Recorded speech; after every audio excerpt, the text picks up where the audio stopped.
balinghoy for lunch. Ayan, talbos ng kamoteng kahoy, wenno ugot ti kahoy iti Ilocano na. Ayan, yan po ang process. So, ayan, yan. Tinalbos natin kanina sa farm. Ayan, tanggalin natin sa tangkay.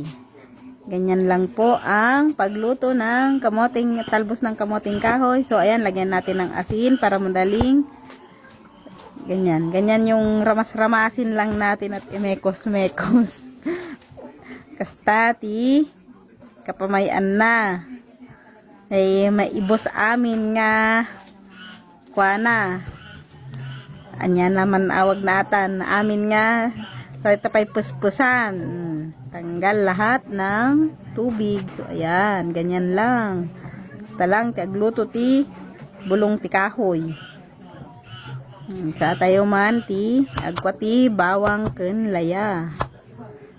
Pitin tayo lang. Basta tumayabpay. Basta lang apo. Sa tayo igisa. Ganyan lang yan. Ano natin ang pino. Ang luya. Balatan natin ang bawang. O, ayan. Ayan, hindi pa ako naglagay ng mantika niyan. Habang pinapatuyo ko yung kawali, nilagay ko na yung sibuyas, ay bawang at luya. So, lagyan natin ng mantika. Isagad natin, tanaibusin. O, ganyan lang. Isa natin. Tayong mag brown. At ilagay na natin ang talbos ng kamoting kahoy. Ayan. O, parang pansit-pansit lang. Kasi hindi ko yan pinutol-putol. Yung pinakamalambot na talbos ng kamoting kahoy. So, ayan lang guys. Tapos lagyan natin ng magic sarap. Wag na tayo maglagay ng asin at inano na natin sa asin kanina. So, ayan, lagyan natin ng 2 basong tubig para madaling lumambot. O, halo-haluin lang natin at ganyan lang. Takpan natin hanggang sa maluto. O, ayan.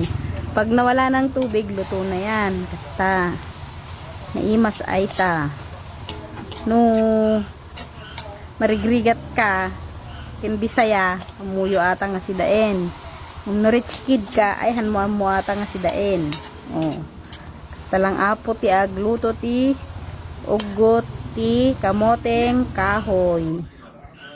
Tiyak tumba na naman ang kanin, isang kalderong kanin. O, sira ang diet pag ganyan ang ulam. So, ayan, aggao tayo tamangan tayon.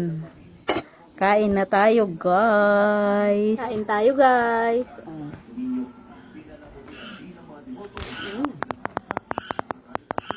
Sarap.